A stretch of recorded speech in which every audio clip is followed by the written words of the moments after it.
state of being is the most critical issue,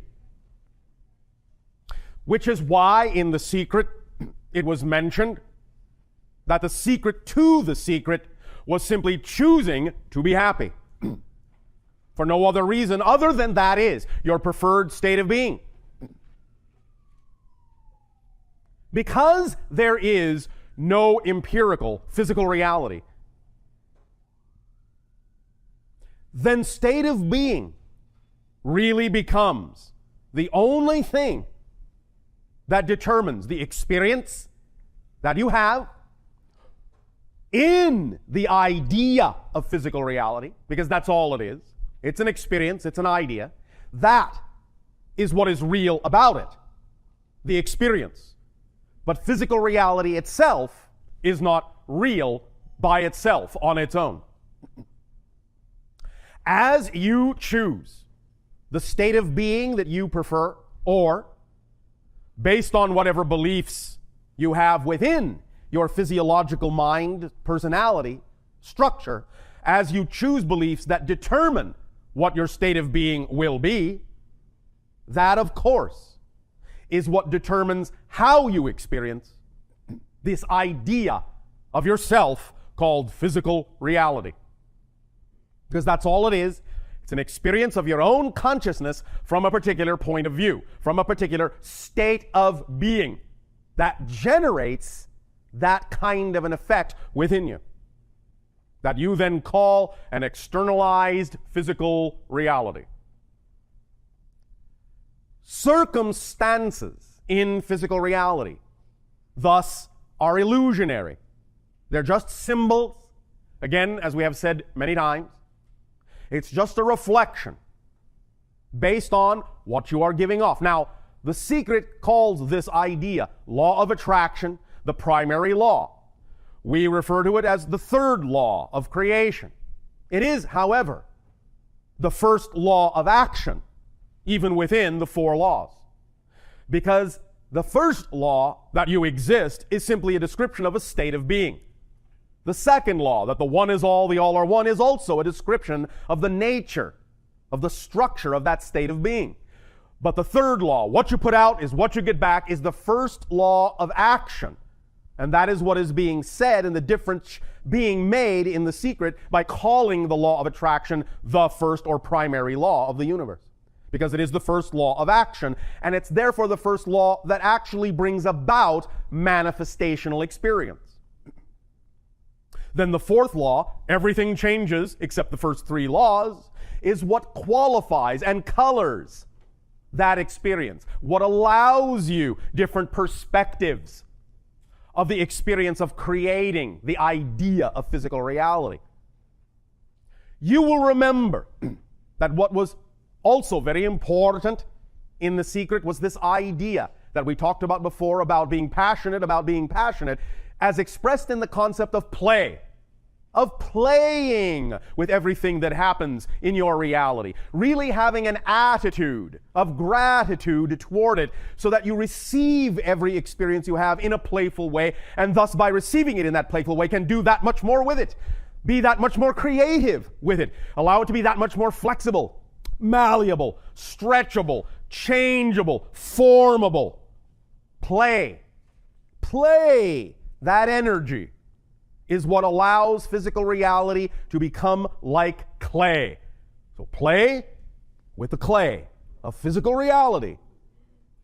If you approach it from an energy state of being that is of a lower vibration, that's when the clay hardens.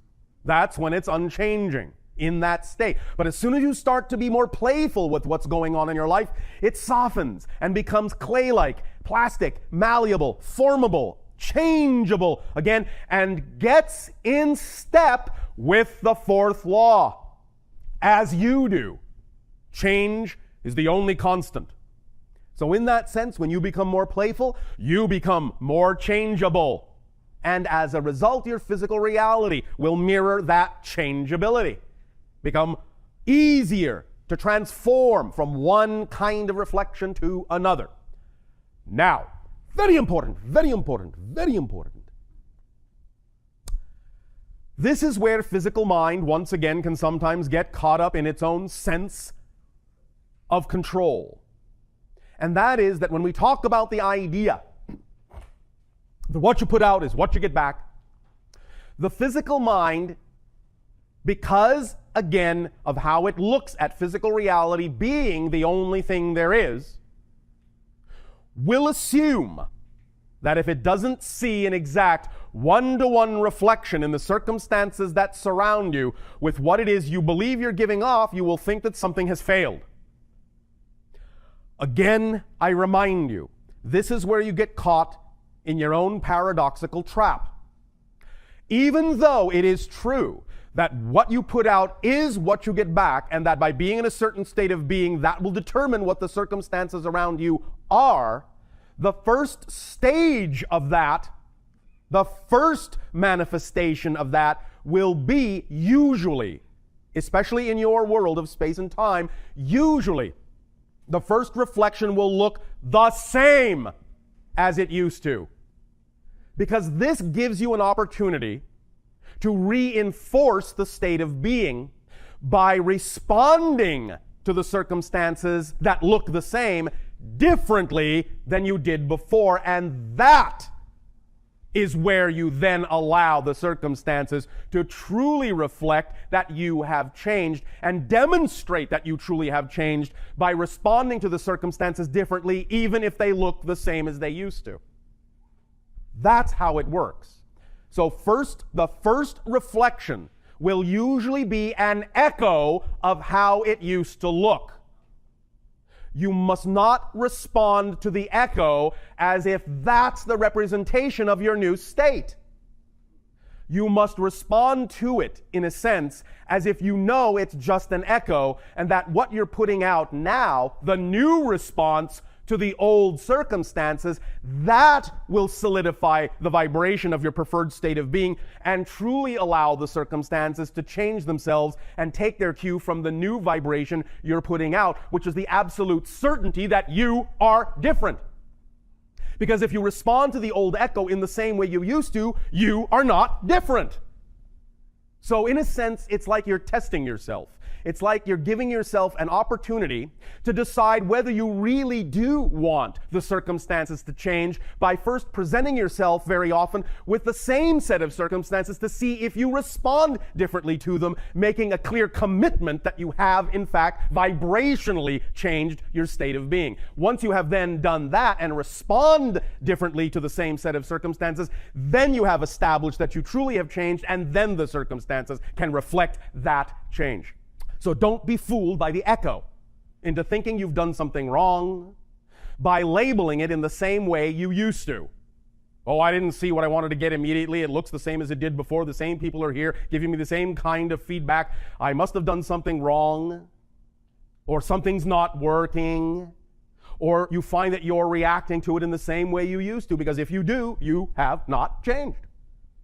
So that's the self-reinforcing mechanism that gives you the opportunity to decide whether you really want to change that circumstance or not. Because again, remember, all belief systems by definition are self-reinforcing. They have to be. If belief systems were not self-reinforcing and making themselves seem like the only thing there is to believe in, you wouldn't be able to have an actual distinct, discrete belief system experience. If beliefs did not come with a self-reinforcing mechanism, you wouldn't be able to have a discrete physical experience. And because they come with a self-reinforcing mechanism, when you change your vibrational state, one of the last things to fade will be the self-reinforcing mechanism. It will present the same scenario to you once again, but it will be presented not as a concrete reality, but only as an illusion, only as an echo of what was, to give you a chance to really decide that you will break through that self-reinforcing mechanism by defining and labeling it differently than you used to, proving that you have changed, thus allowing the reflection to then truly come. That's how that works. Use that mechanism to your advantage by understanding very clearly And if you wish to use this almost as a mantra, you certainly may. Again, as we discussed last night, all of these things are nothing more than permission slips that, if you decide they work for you, if you decide they resonate according to your frequency, will simply allow you to permit yourself to change in the way you prefer to. The mantra doesn't do it for you. It simply is a reflection of the belief system within you that says this is what you will allow to give you permission, to give yourself permission to change in the way you wish to. So use this as a mantra if you wish, if it works for you, knowing that you're doing it if you need it at all. And that is, again, the idea, not even so much the statement that circumstances do not determine state of being. State of being determines circumstances. Now, you can use that. However, we would also suggest something even simpler and something even stronger. And that is simply, and the mantra is this: circumstances don't matter. Only state of being matters. And again, listen to the way that this synchronistically translates in your English language. Circumstances don't matter. They do not create materialization. Only state of being matters. Only state of being materializes experience. So, the mantra is, anytime you find yourself doubting, stuck, fearful, because of what you believe the situation is, what you believe the circumstances are, you can, if you wish, use this little reminder. Circumstances don't matter. Only state of being matters. And then choose the state of being you prefer. And then redefine the circumstances from that state of being, so that you can erase the echo and allow the true reflection to then take form from your state of being. Circumstances don't matter. Only state of being matters. Now, we apologize if what we are about to do with you, to some of your physical minds, may sound, a little cultish. It isn't meant this way. It's simply meant to express to you something very important. It's one thing very often to your physical minds when you hear someone else's voice say something. It's another when your own voice says it. So, repeat out loud after me. Circumstances don't matter. Only my state of being matters. Only my state of being matters. Now, do it with excitement in a calm way. Because what this begets is simple certainty. Repeat. Circumstances don't matter. Only my state of being matters. One more time. Circumstances don't matter. Only my state of being matters. One more time. Circumstances don't matter. Only my state of being matters. Understand. When you say this to yourself in your own vibrational voice, you will start to listen. Because what you're doing by making this statement is what we talked about earlier. You are voicing a message from the higher self in language the physical mind understands. This mantra and all mantras of this nature are exactly that kind of tool. It is a way of translating for the physical mind in terms it can understand a communication from the higher self. That's why they're powerful, if you agree that it's a permission slip that works for you. So, anytime you find yourself in doubt, in fear, confused about the circumstances going on, stop. Say to yourself, out loud, no matter how many people might think you're crazy, Yes, of course, yes, of course, yes, of course. You can say it inside your head if you wish to. But if you're really being bold, and if it's really important to you to have the reality you prefer, then make a commitment and say it out loud. You don't have to shout, you don't have to scream. But stop and say, circumstances don't matter. Only my state of being matters. What state of being do I prefer? Then choose. And as you choose, behave that way toward the circumstances. You will be amazed at how quickly it will evaporate. You will take people off guard. At the very least, they might say, "Oh, she's crazy," and move away. And then you won't have to deal with them anymore.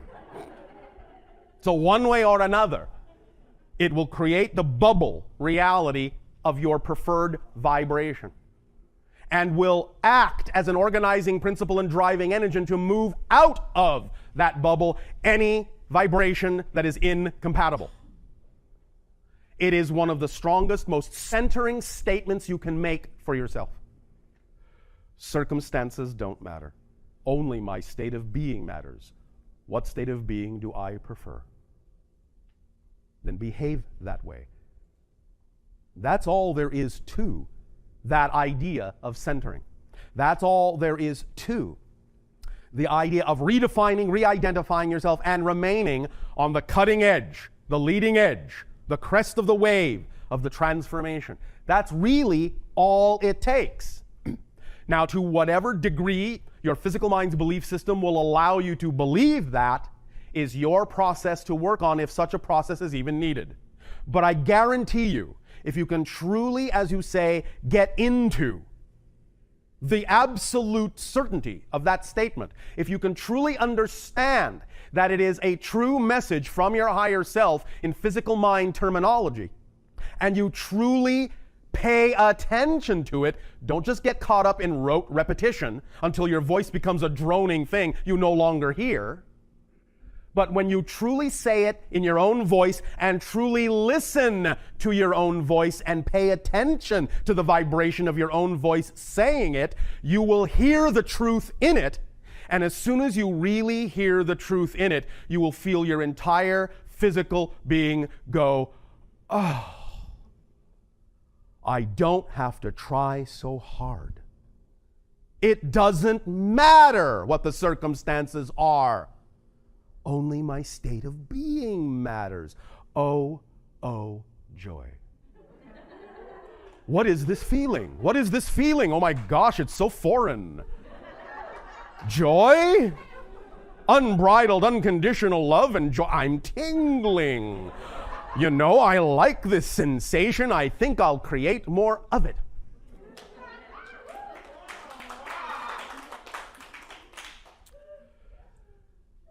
Now, then. We love your paradoxical language.